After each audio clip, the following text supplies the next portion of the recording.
Hola a todas, las voy saludando mientras esperamos a Lidia y a Lucy, un montón de amigas en la audiencia, nombres conocidos. Hola a todas, una alegría verlas en este primer webinario del 2021 que venimos con todo. Un desafío enorme adelante de nosotras tenemos todas y vamos a abrir este ciclo de webinarios que espero que sean intensos, productivos, con la policía queer, una policía inquisitorial que últimamente vemos por todos lados y sufrimos y padecemos por todos lados, y lo peor es que estamos empezando a naturalizar lo que es de suyo una de las tantas violencias más contra nosotras. Por eso este webinario, para aclararnos, para ver qué es lo que pasa y para ver cómo manejar estos métodos de censura, de descalificación, de cancelación, de denuncias que padecemos todos los días. Creo que no hay nadie aquí que no haya sufrido el moto de transfóbica, transodiante y todas estas estupideces que nos indilgan. Los métodos que utiliza la Inquisición son bastante detectables y bastante recurrentes. Y es bueno visibilizarlos un poquito, ¿no? Ellos se niegan a dar un debate, el debate que toda sociedad abierta y plural necesita, y han como blindado sus dogmas, que nadie puede tocar, una especie de tabú fundacional intocable, muy blindados con una serie de censuras y descalificaciones que buscan castigar, injuriar y descalificar a cualquiera que ose cuestionarlos. Es un método fascista si los hay, que pone a unos en la degradación prácticamente de lo inhumano y lo inmoral, y a otros en la superioridad intelectual y moral, que vendrían a ser la de estos ideólogos y activistas queer, con toda la retórica posmoderna. Tenemos también el caso de delitos de odio, que nos van a comentar aquí, la denuncia por delitos de odio o discursos de odio, que en realidad son censuras lisa y llana a la libertad de expresión. Tenemos también una especie de dualismo maniqueo que han instalado entre lo que sería la vanguardia progresista iluminada, que son estos ideólogos, y lo que seríamos la derecha reaccionaria, pasada de moda, la vieja vanguardia. También hacen una distinción generacional, ¿no? La izquierda, la derecha, los incluyentes, que no sabemos bien a dónde incluyen, pero dicen incluir, y los que excluyen, no sabemos tampoco de dónde excluyen. Hay una serie de falacias ad hominem, con una pose de victimización, no los podemos tocar porque son sufrientes, porque son víctimas del sistema, entonces es falso lo que decimos y además es inmoral porque sufre o hace sufrir la sensibilidad profunda de algunas personas que dicen afectadas por esto. Y después tenemos ya el pasaje al acto directo, ¿no? Las amenazas directas o los golpes directos que hemos sufrido acá en Argentina, en España también. Golpes directos, ahorcamientos, agresiones físicas, denuncias de muerte, pérdida de trabajo, sumarios y demás. En este contexto queremos recordarles el artículo 4 de nuestra declaración, que la van a encontrar en womensdeclaration.com, que nos recuerda nuestros derechos y que es bueno repetirlos. Nos recuerda que las mujeres tenemos libertad de pensamiento, expresión y opinión. Tenemos derecho a no ser molestadas a causa de nuestras opiniones. Tenemos el derecho a mantener y expresar lo que pensamos, incluso en temas de identidad de género o de género, sin ser objeto de hostigamientos, procesamientos o castigos. Tenemos además derecho a informarnos y a charlar y a comunicarnos respecto a este tema, y además el Estado debe castigar y reparar lo que en realidad son agravios, injurias y violencia simbólica, psíquica o física contra nosotras. Tenemos que poder acceder a la justicia y a un resarcimiento justo y eficaz por el daño que nos hayan hecho. Los que cometan violencia contra las mujeres, contra nosotras, además deben ser juzgados según su sexo, no según cómo se autoperciban profundamente. El Estado nos debe además un debate plural digno de una sociedad democrática y abierta, y nos debe garantizar instituciones públicas independientes que habiliten el pluralismo en lugar de fijar una postura. esto es lo esperable y por lo cual vamos a luchar. Ahora, ¿por qué nos callan? Sería la pregunta, ¿no? Además de ese goce perverso del patriarcado que ya conocemos por milenios, nos callan no solo para censurarnos, para que no hablemos, sino además para instalar una narrativa, una ficción, una farsa discursiva, que lo que hace es vaciar el lenguaje. Nos callan para que las palabras no signifiquen nada. Por ejemplo, las mujeres trans son mujeres. Es una frase que vacía de contenido la categoría mujer, que la convierte en un significante vacío, que no dice absolutamente nada, que lo que hace es vaciar el lenguaje, las palabras, dejarlas sin contenidos para poder manipularlas como les parezca. Además, esta gente con el ideario posmoderno cree que por repetición y repetición y repetición la palabra mágicamente se va a convertir en realidad. Entonces tienen ejércitos, legiones de recitadoras y recitadores diciendo las mujeres trans son mujeres, las mujeres trans son mujeres, y de repente las mujeres trans son mujeres. En esta Babel de sinsentidos, que es lo que quieren instalar para que nada signifique nada, para que los varones sean mujeres, para que los derechos humanos sean los deseos subjetivos de cada uno, para que los sexos sean la autopercepción individual y profunda de cada cual, en esta Babel estamos convencidas que el feminismo es y tiene que ser una reserva de sentido. Esa es mi convicción profunda y la de todas acá. Las feministas no somos recitadoras seriales compulsivas de palabras que no tienen ningún contenido, no lo somos ni lo vamos a hacer y no nos vamos a callar. Nosotras no recitamos cualquier cosa, para nosotras las mujeres son mujeres y trans no significa nada, no hay ningún tránsito hacia ningún lado, no hay nada más fijo y fijado en estereotipos y en ideaciones mentales que lo trans. Entonces nosotras no recitamos ni decimos cualquier cosa. Creo que uno de los objetivos que nos tenemos que poner, y para eso este webinario, es renovar nuestro compromiso y reafirmar nuestro compromiso con la palabra. Nosotros no decimos cualquier cosa. Para eso, para renovar y afirmarnos en ese contenido con la palabra, en esa reserva de sentido que tenemos que hacer no solo para nosotras y para nuestra libertad, sino para la sociedad y la humanidad en su conjunto. Eso es lo que es el feminismo. Tenemos acá a dos mujeres que, si algo no podemos dudar, es de su compromiso con la verdad, con la palabra y con las mujeres. Tenemos dos hitos del feminismo. Una es una institución internacional y la otra es una potencia en pleno ascenso. Así que les vamos a dar la palabra, las vamos a escuchar, nos van a hablar de su experiencia, de su perspectiva, de sus estrategias y de qué hacer ante este contexto de violencia renovada que sufrimos todas. Le voy a dar la palabra entonces, y no voy a hablar más, primero a Arusi Unda y luego a Lidia. Las voy a presentar individualmente. Primero vamos con Arusi, una breve presentación. Es mercadóloga, feminista abolicionista, vocera y cofundadora de Las Brujas del Mar, una colectiva que está en pleno ascenso de Veracruz, México. Fue una de las organizadoras de la Huelga Nacional de Mujeres en marzo del 2020 y fue elegida por el Times y por la BBC como una de las 100 personas más influyentes del mundo en el 2020. Así que vamos a escucharla ahora. Gracias, Arusi, una alegría y un gusto tenerte. Muchas gracias por invitarme a ser parte de este espacio.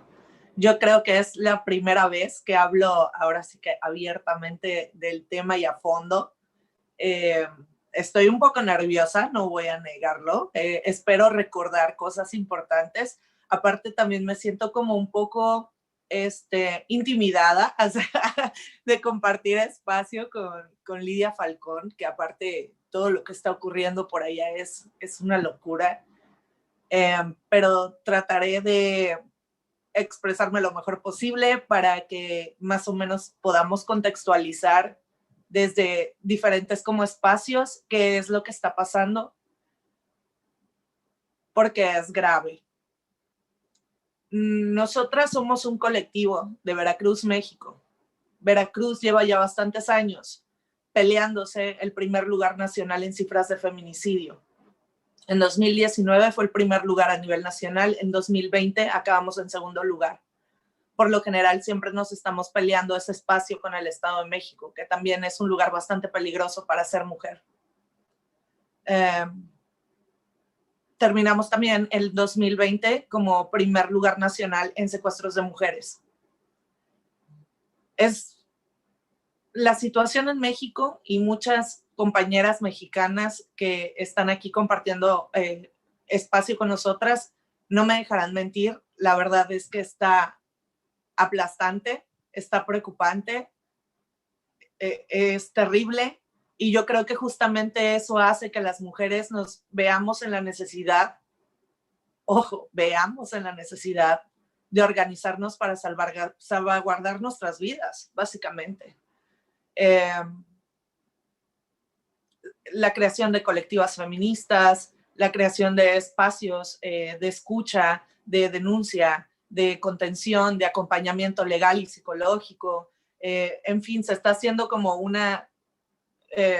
algo gigante, la verdad, desde tantos espacios, tantas ciudades y tantos municipios, incluso muy pequeños, en donde realmente bueno, al menos yo me conmueve muchísimo cómo estamos transformando todo este temor de vivirnos en este país con amar y apoyar a otras mujeres.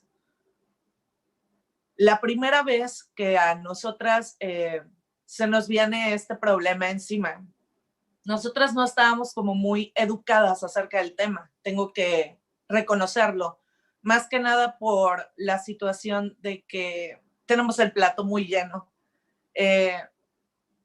Tenemos que educarnos en temas de feminicidio, de violencia sexual, de tantas cosas. Tenemos el plato tan lleno, y el colectivo era relativamente muy nuevo cuando saltamos como a que se nos ponga mucha atención de buena y mala manera. Que realmente todo inicia cuando en nuestra página de Facebook, que ya tenía muchísimas seguidoras, vimos que un post que subimos hizo como unas reacciones de controversia. Empezaron a discutir mucho las personas dentro de ese post, y ahí fue la primera vez en mi vida que yo leí la palabra TERF. Y no soy tonta, pues, no soy tonta. Yo podía ver cómo era lanzada esa palabra unas a las otras como si fuera un insulto. O sea, no lo estaba viendo como si fuera una palabra X, sino realmente veía la carga de hostilidad que se explotaba al hacer uso de esa palabra. Como en algún momento lo fue feminazi. Entonces, al ver tantas descalificaciones en la página, la verdad es que se decidió poner un estatus en donde se dijera que ese espacio que nosotras compartimos para las demás, no se iban a tolerar ese tipo de situaciones ni ese tipo de conductas, y por supuesto esa palabra tampoco. Eso fue suficiente para que empezara la primera vez que nos empezaron a decir que nosotras éramos TERFs al defender a las TERFs, cuando realmente era como, no, o sea, nada más no quiero que se insulten en mi página, eso es todo, y estoy viendo cómo están hablando con esa palabra de por medio. Esto repitiendo, yo no tenía mucha información acerca de toda esta situación, ¿no? De ahí las cosas se empeoraron, porque, o sea, a partir de ese momento, todo empezó a ir peor. En ese momento que nosotras hicimos todo esto fue antes del paro nacional, antes de que tuviéramos redes con otros colectivos, antes de que supiéramos nada. Teníamos muy poco tiempo de habernos creado, pero teníamos muchas seguidoras en las redes sociales, justamente porque nos gusta tratar de facilitar el acceso a la teoría feminista, compartiendo textos o qué sé yo. La situación es que de ahí empezó ya todo mal, y vino como nuestra primera funa, le llaman, ¿no? En donde ya sacaron nombres, fotos, información personal de varias de nosotras en redes sociales, cosa que nos ponía algo nerviosas. Yo en lo particular, porque aparte como que, bueno, sí, yo al ser como el rostro público del colectivo, la persona que atiende prensa, etcétera, porque cada una tenemos áreas y cosas en las que nos sentimos cómodas desarrollarnos. Yo no es que me sienta muy cómoda, pero pues alguien tenía que hacerlo, supongo. Justamente los ataques se centraban mucho en mí, porque eran la cara y el nombre que podían reconocer. Y sí fue muy duro. O sea, yo me acuerdo que la primera vez no me levanté de la cama en 2 semanas. Y estuve a punto de tirar la toalla, la verdad. Perdón si me pongo un poco emocional, pero es que me da como sentimiento. Fue muy duro. Perdón, no planeaba ponerme así. Aparte, los domingos me pongo un poco más sensible. Y pues nada,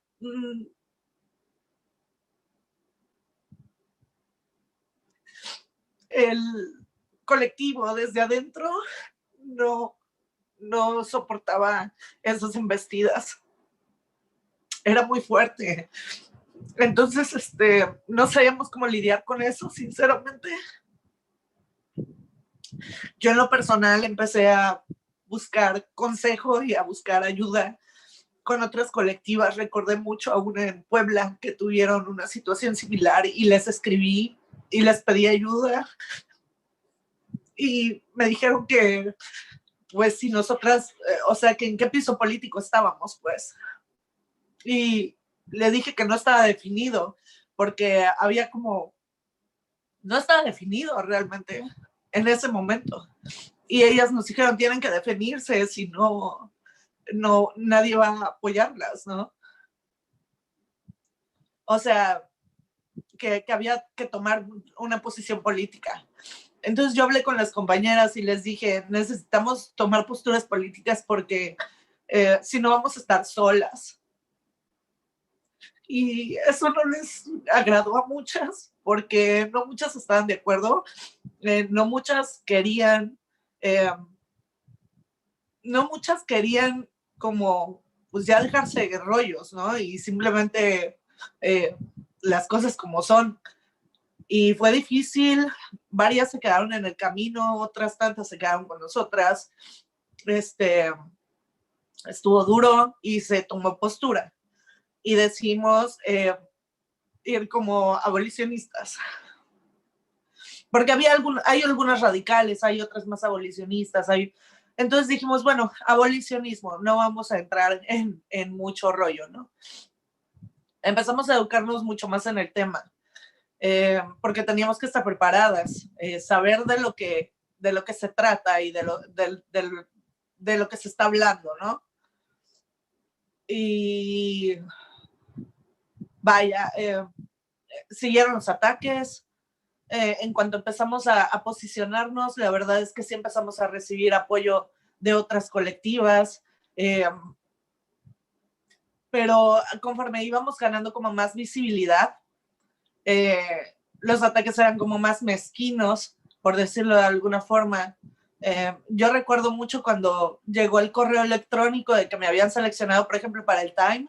En un principio me sentí bien, después conforme se iba acercando la fecha en que iba a ser publicado, me empezó a dar mucha ansiedad porque dije, vaya, me van a hacer pedazos, estoy segura, y van a hacer todo lo posible para que ese sea el peor día de mi vida, estoy segura. Y decidí aguantar,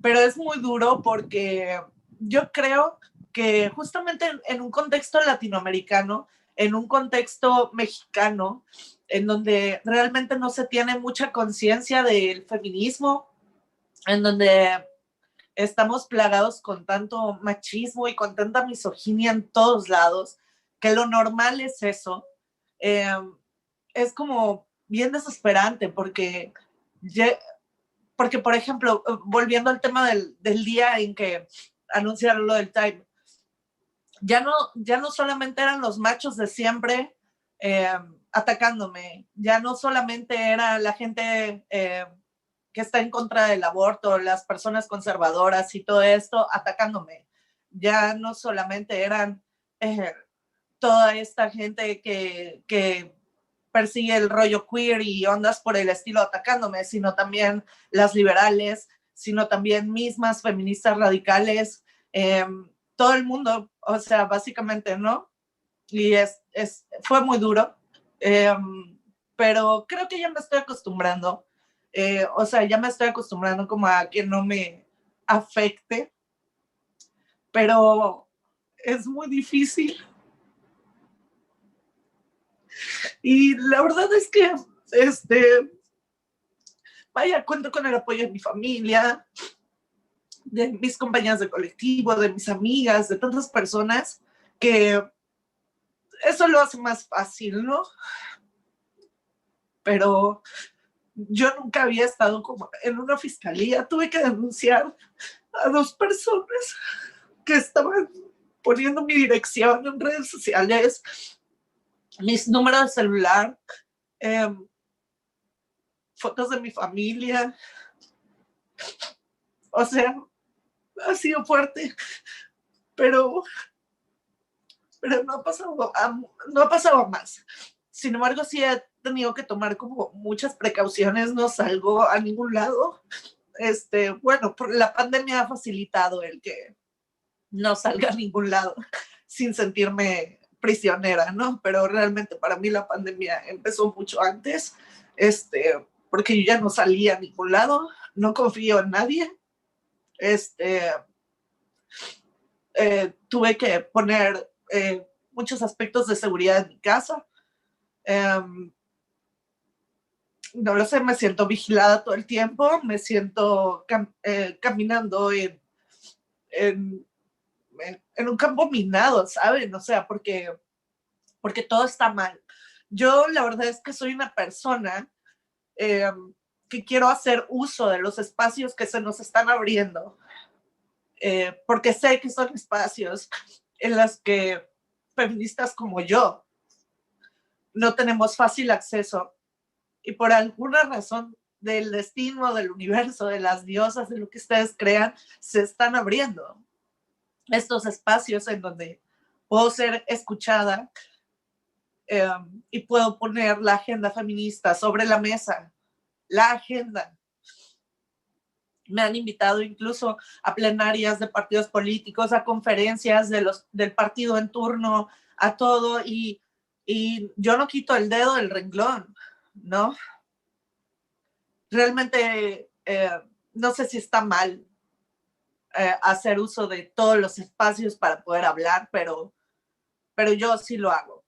Y si está mal, supongo que aprenderé la lección en cualquier momento.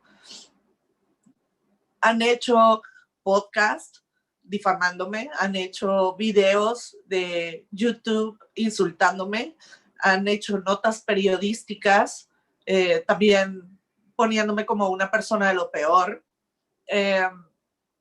Y la verdad es que yo creo que muchas veces, no sé si es porque a lo mejor alguien me vio en televisión o en una revista, piensan que por eso tú ya eres una persona con poder, con recurso, como si fueras Bill Gates o algo por el estilo, y no, yo solamente soy una mujer que vive en Veracruz al día. Entonces, realmente ha sido gracias a la ayuda de mis compañeras que he tenido contención emocional, que he tenido atención psicológica, que he tenido el acompañamiento legal para estas 2 denuncias que hice, que vivimos en México, seguramente no van a llegar a nada, pero quise tener un precedente.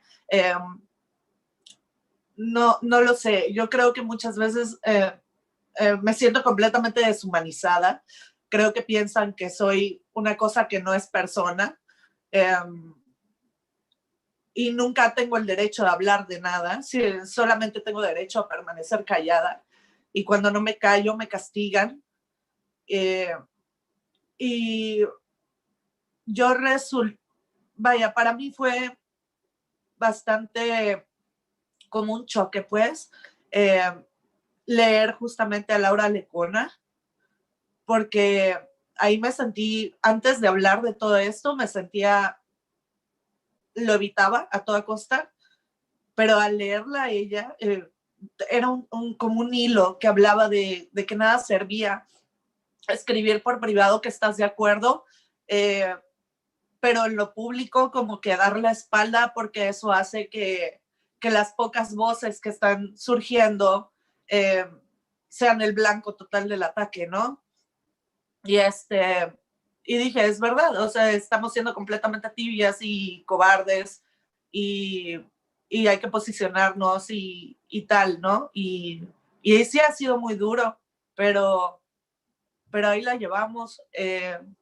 Recuerdo mucho justamente cuando hicimos una conferencia, hemos hecho jornadas abolicionistas, hemos hecho de todo, o sea, para que como que quede claro cuál es nuestra postura. Hicimos una charla con Michelle Morales y con Laura Lecuona, en donde nunca en la vida, por Dios, había visto un despliegue de tanta necesidad de censura, de querernos amedrentar.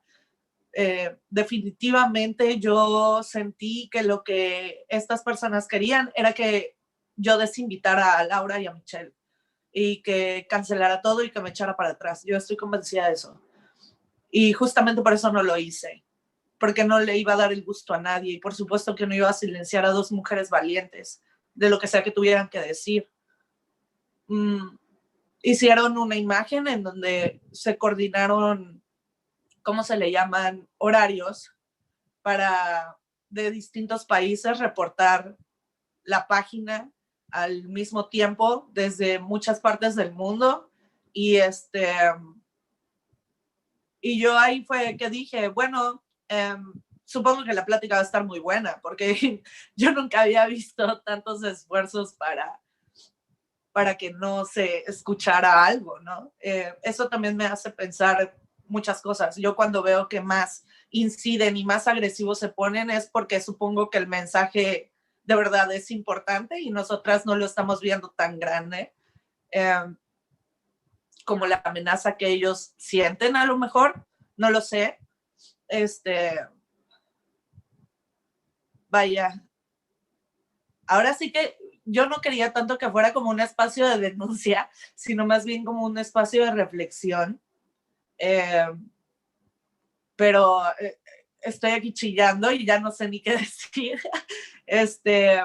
Más que ha sido muy duro.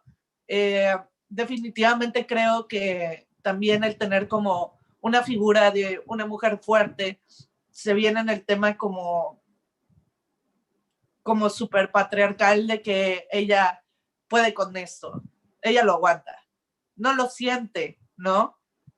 No le duele, pero sí duele, vaya que duele y sí da miedo, más en un contexto del país feminicida en el que vivimos y en el que vemos que ser acusada de transfoba o de TERF o de transodiante o lo que sea, pareciera que da pase libre para que la violencia machista nos caiga con todo y sea justificada. Entonces, no sé, ha sido difícil, también es difícil, vaya, yo creo que nunca en mi vida jamás me habían dicho conservadora tantas veces como desde que soy feminista y me posiciono como abolicionista. Pero vaya, que sea lo que tenga que ser, yo estoy convencida de que justamente la resistencia a esta situación es indicativo de lo importante que es, ¿no? Y no sé cuánto tiempo llevo. Ya estamos, Arusi. Lo que yo pienso es que, bueno, esta parte termina acá y después tenemos el segundo espacio para preguntas donde quizá podemos retomar esto mismo y abrir a otras cosas. La verdad que la cantidad de mensajes de apoyo, de solidaridad y de testimonios también de compañeras que han sido, una comentaba que también la echaron de los medios y demás. La verdad es que todas hemos atravesado de una u otra manera esto, algunas de una manera dramática, otras no tanto, pero yo, si se me permite una opinión personal, en su momento cuando también evalué hasta dónde podía hablar, yo estoy en la academia y también me tuve que comer una serie de cuestiones y me las sigo comiendo, el ostracismo, ¿no? Cuando evalué hasta dónde hablar, hasta dónde podía hablar, cuando no sabía si tenía que hablar o no, me fui dando cuenta de que la mejor manera de protegernos es hablar, no hay otra. Hablar nos protege y hablamos entre todas, hablar es colectivo. El discurso no es aislado, el discurso nos saca del aislamiento y nos pone con otro. Hablamos para otra y hablamos entre todas, las mayores y las menores, y nos damos fuerza y nos protegemos entre todas. Hay que hablar, yo estoy convencida de que nos protege hablar y por eso meten tanto miedo. Porque saben que si nosotras hablamos, se les cae la farsa que han inventado. Ese es el problema. No quieren que hablemos para que no digamos que lo que han montado es una imbecilidad. Y además son muy violentos, pues son machos y vestidos de seda, machos quedan. Así que no es así. Pero vamos a seguir hablando, no les tenemos miedo o aunque les tengamos miedo, vamos a hablar igual.